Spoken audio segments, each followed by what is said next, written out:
Bien le bonjour cher ami et bienvenue pour une nouvelle vidéo. Je vous propose aujourd'hui une comparaison des différentes gammes des sabres laser, bien entendu, liées à l'univers Star Wars. Donc ça va de la gamme Disney à l'incontournable gamme Black Series d'Hasbro. Et puis jusqu'ici, donc là c'est un sabre d'un site indépendant. On voit tout de suite plus en détail. Donc comme vous le savez sûrement, Star Wars a été racheté par Disney il y a maintenant quelques années, pour le meilleur et pour le pire. Voilà, l'avantage c'est que ça crée du contenu, et donc Disney a commercialisé des sabres liés à l'univers Star Wars déjà depuis plusieurs années, dont sont issus ces deux sabres laser que vous voyez ici, qui sont disponibles uniquement sur le site de Disney. Au niveau de la construction, comme vous pouvez voir ici, c'est entièrement en acier, donc ça reste un produit qui est résistant. La poignée avec du caoutchouc. Le support, lui, est par contre assez frêle avec du plastique assez bas de gamme, du plexiglas, comme vous pouvez voir là.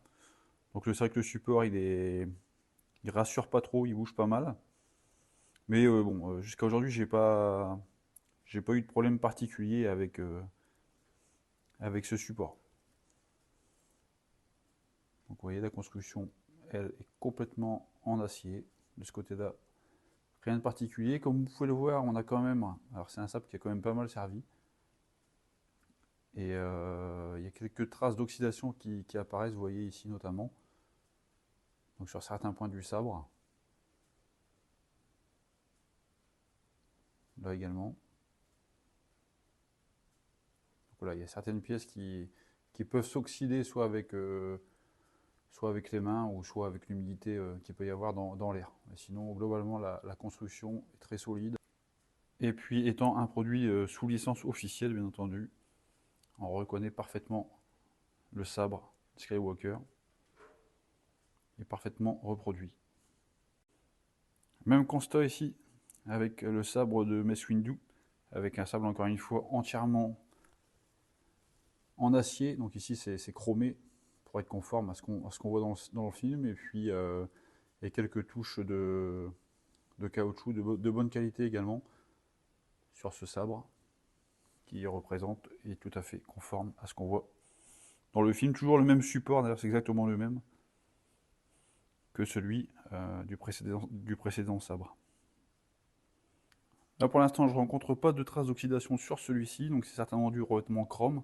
A noter que certaines touches contiennent un peu de plastique, notamment ici sur les touches d'activation des jeux de lumière.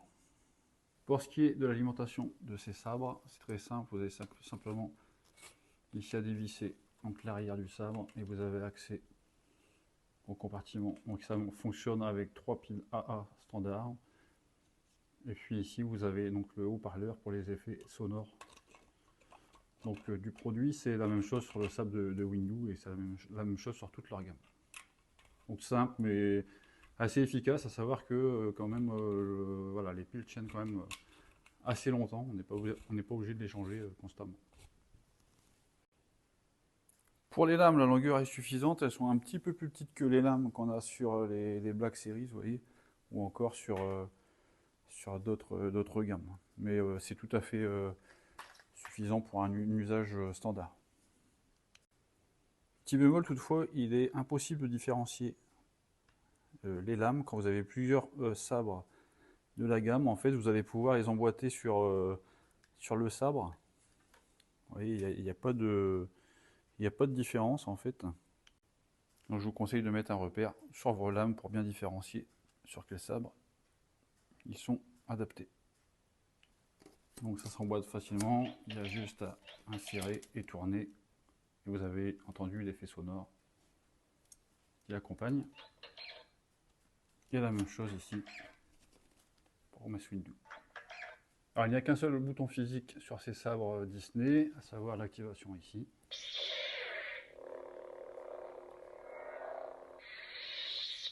Et la même chose. Ici c'est un peu plus caché, bien intégré.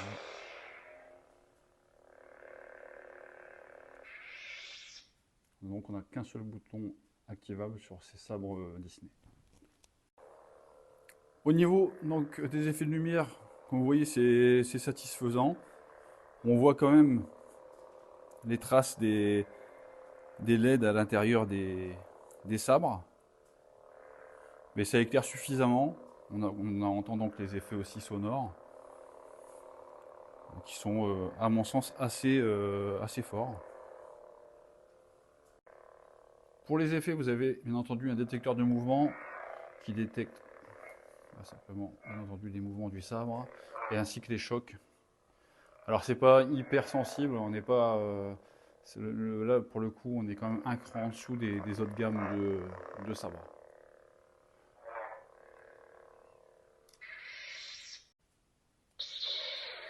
La même chose hein, sur celui-ci. Hein.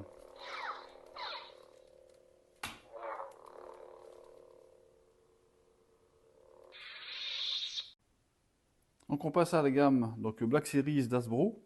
Donc là on monte un cran un petit peu sur la construction, les supports, les effets sonores et lumineux, et puis forcément aussi un petit peu en termes de tarifs. Donc là ici vous avez l'ancienne gamme en fait de sabres Black Series avec les lames en fait qui ne sont pas movibles, ils sont obligés de rester sur le sabre, donc ça c'était pas terrible. Ils ont vite contré cette problématique pour ensuite avoir des sabres avec lame amovible beaucoup plus pratique. Donc on a celui de Dark Vador ici, celui de Rey et le sabre noir, donc c'est devenu célèbre avec la série Mandalorian. Donc globalement, vous avez une impression de robustesse bien supérieure quand vous prenez ces sabres-là. Ils sont complètement en acier, ils sont assez lourds, et honnêtement, sont quand même très robustes. Donc, comme je viens de vous dire, la première génération de sabres avait des lames non amovibles. Donc ici, c'est le sabre de Kylo Ren, qu'on reconnaît facilement avec son design assez unique. Ils ne sont pas livrés avec ce style de soc, ça c'est un soc que j'ai appris sur un autre sabre. Mais on avait déjà donc, les qualités de la gamme, à savoir un corps complètement en acier, très solide et assez lourd. Et fidèle à la franchise, puisqu'on a bien entendu une licence officielle Star Wars sur cette gamme de sabres. Donc voilà, vous voyez les détails qui sont quand même déjà très bons. Donc l'allumage sur ce sabre a été assez discret parce que c'est intégré ici à l'arrière en soulevant cette partie métallique. Et donc vous voyez, on a une couleur qui n'est pas hyper fidèle, on est quand même sur un rose hein, clairement, comparé au rouge bien flashy du film. Les effets sonores sont un peu faibles à mon sens.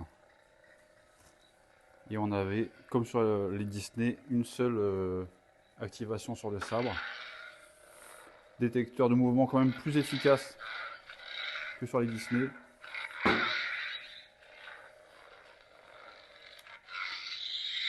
Et des effets de fermeture de lame. Donc rapidement, Hasbro a donc sorti des sabres avec lame amovible et avec le même fonctionnement que sur les lames Disney. Donc là ici c'est le sabre de Rey, vous voyez on a quand même des détails avec la poignée en tissu, des détails de rouille également qui sont bien reproduits. Sur les nouvelles séries, on a un socle en acier qui est adapté à chaque sabre. Et donc on a quand même des produits avec un visuel tout à fait conforme à ce qu'on voit dans les films et qui inspire vraiment confiance quant à leur qualité. Ici donc le sabre noir, la série Mandalorian, on retrouve donc les mêmes caractéristiques hein, avec un sabre entièrement en acier, un support en acier. Ici vous avez la sortie haut-parleur sur le côté. Et là vous allez avoir deux boutons d'activation sur ces sabres là. Et puis ici une déco pour quand le sabre est exposé sans lame. Et on peut activer le sabre sans lame. On va juste donc avoir dans ce cas-là une lumière blanche qui s'active sur le côté. Ici sur le sabre de Dark Vador, qui est le dernier sabre que j'ai acheté de la série Black Series, On retrouve toujours donc les mêmes caractéristiques, sauf que là c'est un peu plus léger puisqu'on est sur un cœur en aluminium. Et puis on est venu également intégrer sur ce sabre des effets de lumière quand on expose simplement le sabre sans lame. Voilà, on a accès au cristal avec sa couleur caractéristique pour les sites. Et ici à l'arrière, vous avez un deuxième bouton d'activation, comme sur le sabre du Mandalorien et de Rey. A l'instar des sabres Disney, ces sabres-là fonctionnent également avec 3 piles AAE qui s'insèrent de la même manière en dévissant le talon du manche. Donc pour insérer la lame sur ces sabres-là, on a un petit peu plus de détails. Ici sur le sabre de Rey, il faut venir dévisser la partie haute. Sur le sabre noir, ici il faut une clé pour retirer une vis et pouvoir donc retirer cette partie et venir retirer la partie décorative du sabre. Et sur Dark Vador, il y a un outil spécial pour retirer en fait le support qui bloque le laser ici et venir désenclencher le laser comme on enclenche la lame en fait, qui n'est pas forcément simple à récupérer. Donc là vous récupérez donc le cristal. Alors le cristal est blanc en fait, c'est juste les effets de lumière qui sont à l'intérieur qui le rendent rouge en fait. Pour les lames, par contre là on a bien des repères pour savoir quelle lame va avec quel sabre et des détrompeurs qui changent selon le sabre. Donc ça fonctionne de la même manière, on insère et on tourne. Et ici on a aussi donc la bague qui va venir se rajouter en fait en bas, qu'on va revisser pour donner un effet plus réaliste. Pour le sabre noir, donc là on ne peut pas se tromper vu que la lame est complètement atypique, on a juste à l'insérer et venir derrière bloquer avec ce support qu'on va revisser comme vu précédemment. Et pour Rey, toujours le même système, insérer et tourner. Et là on va avoir donc la bague en plus. Ça donne un effet très sympa. Pour les activations, c'est très simple. À chaque fois, on retrouve le bouton ici, police. On retrouve le même rose que sur Kylo Ren. Concrètement, là-dessus, ça n'a pas évolué. Niveau sonore est identique également. Et à l'arrière, vous avez un petit bouton poussoir là qui va venir simuler les impacts en fait. Et si vous restez appuyé, vous avez d'autres effets. Et vous pouvez aussi simuler ici le fait de venir au contact d'une matière. Donc tout ça, ça se fait avec ce même bouton poussoir ici sur le sabre. La sensibilité est clairement améliorée par rapport à ce qu'on a trouvé, vous voyez, sur Disney ou sur les premières séries d'Hasbro. Et vous voyez, le retour de lame est beaucoup plus fluide également que ce qu'on a vu auparavant. Je passerai rapidement au sabre de Rey. On va retrouver les mêmes fonctions. L'activation de la lame est originale ici avec, vous voyez, un commutateur rotatif. On aperçoit aussi la lame ici à l'intérieur, c'est un bel effet.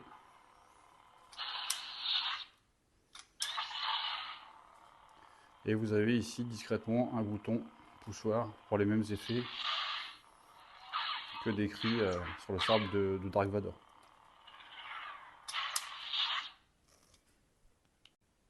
Et on termine avec Hasbro avec ce sabre noir un peu plus atypique, qui s'active de la même manière, avec un volume qui me paraît un peu plus faible et des diodes un peu plus visibles ici.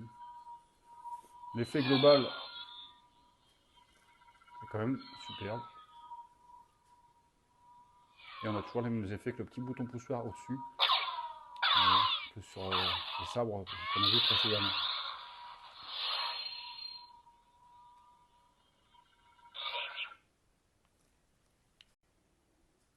Donc voilà pour cette gamme donc Black Series d'Hasbro. C'est une gamme que j'aime beaucoup. Les sabres sont très solides, sont conformes à ce qu'on voit dans les films.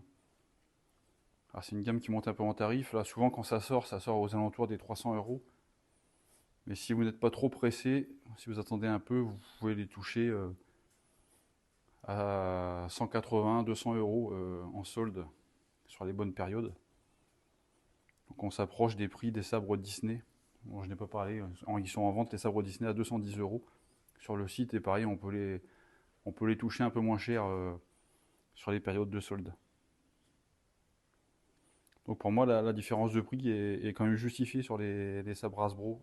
Globalement, la qualité est quand même meilleure, même si les sabres Disney font quand même l'affaire, hein, mais on est quand même une gamme en dessous. Et on termine avec ce sabre de Luc qui vient du site Je peux pas, j'ai sabre laser, pour ceux qui connaissent. Et pour ceux qui ne connaissent pas, allez faire un tour. Il y a un peu toute la gamme de la série. Alors il faut savoir que c'est pas sous licence Star Wars. Donc on n'est pas exactement sur des répliques parfaites, mais globalement ça ressemble très fortement à ce qu'on retrouve dans les films. Donc c'est inspiré d'eux, mais très réaliste tout de même. Donc vous avez un support en plexiglas, bon, qui fait son travail. Le sabre est également entièrement en acier, ici chromé. Il y a un seul bouton d'activation. Et les lames, elles ne s'enclenchent pas comme sur les autres gammes, mais elles viennent se visser avec les 4 petites vis qu'on voit ici, qu'on va revenir dessus ensuite. Donc, au niveau de la construction, tout à fait sérieux. Ça fonctionne ici, plus avec des piles, mais à batterie.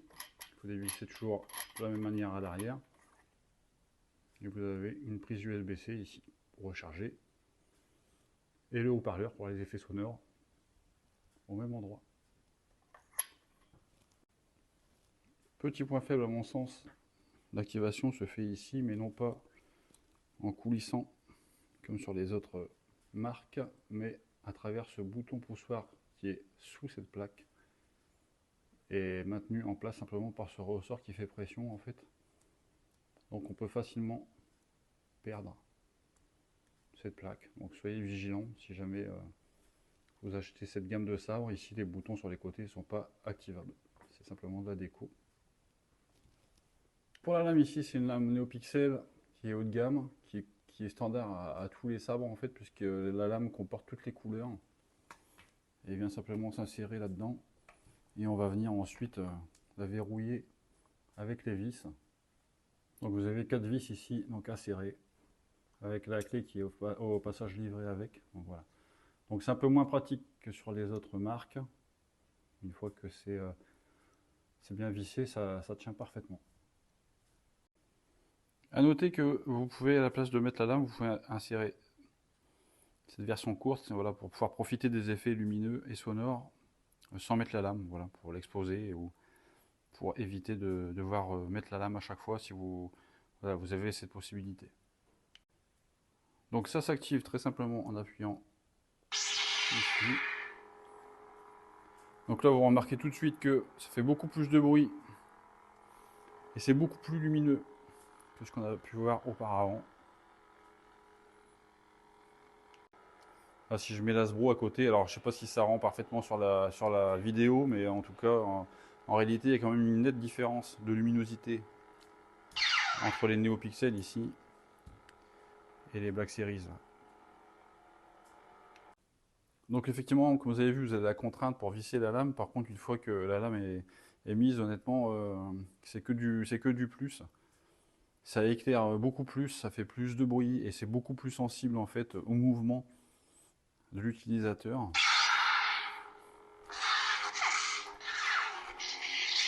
Les effets sont vraiment bons.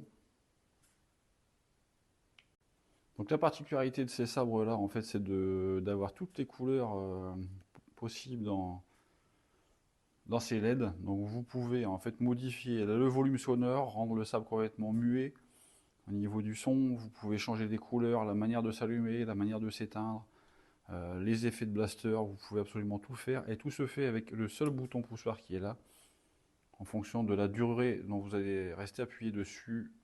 Si la lame est allumée ou éteinte, vous allez interagir avec tel ou tel effet. Alors là, c'est pas le but de la vidéo de rentrer en détail sur tout ça, parce qu'en fait, il y a vraiment énormément de possibilités sur ces sabres-là. C'est complètement modulable. Et là, donc l'intérêt est vraiment intéressant. Donc, par exemple, si je reste appuyé, lame éteinte quelques temps, vous allez voir que j'ai changé de personnage, et peut-être que là, je sais pas lequel. Vous voyez là, la couleur a changé, la manière de s'allumer a changé, la manière de s'éteindre aussi. Voilà, si je refais une nouvelle impulsion, je vais encore avoir un autre sabre. Voilà, on est arrivé sur Mace Windu. Voilà, donc c'est vraiment sympa, c'est une boîte à outils par contre. Alors il faut trouver sur le net, ça se trouve facilement les équivalents en fait de ce que le sabre annonce pour savoir à quel personnage en fait ça fait référence. Pour ce qui est du tarif pour ce style de sabre, ils sont vendus aux alentours des 300 € également. Et on peut avoir également moins cher selon les périodes de solde, un petit peu moins cher. Donc en fait on est à peu près équivalent en gamme au Black Series. Donc à vous de voir si vous privilégiez plutôt l'aspect identique à la série, et dans ce cas-là, et la praticité également, donc avec la série Black Series, ou alors plutôt la modularité, et puis donc toutes les qualités sonores et lumineuses de cette gamme de lames NeoPixel. Voilà, donc là j'ai allumé tous les sabres pour que vous puissiez vous rendre compte en fait de l'intensité lumineuse et surtout de l'homogénéité de l'ensemble. On voit bien encore, vous voyez sur le sableret, on voit quelques traits en fait liés au diode qu'on retrouve ici chez Disney, chez Mace Windu, et qu'on ne va pas retrouver ici sur la sabre NeoPixel. Et puis les premières versions Black Series ici, bien plus faibles en fait que les autres. Voilà, donc on va se quitter sur ce plan d'ensemble, sur tous les sabres en fait que je possède ici, donc les gammes Disney. Ensuite, les Black Series au milieu là, donc je peux pas, j'ai sabre laser, mais c'est un sabre qu'on retrouve bon, chez d'autres fabricants en NeoPixel aussi, du Black Series, et là la première version de Black Series. Voilà. Donc j'espère que cette vidéo vous a plu et qui vous permet en fait, pour ceux qui en auraient besoin, d'y voir un peu plus clair sur les différentes possibilités qu'offrent ces sabres laser en fonction de leur gamme. On se retrouve bientôt pour une nouvelle vidéo, et en attendant, portez-vous bien.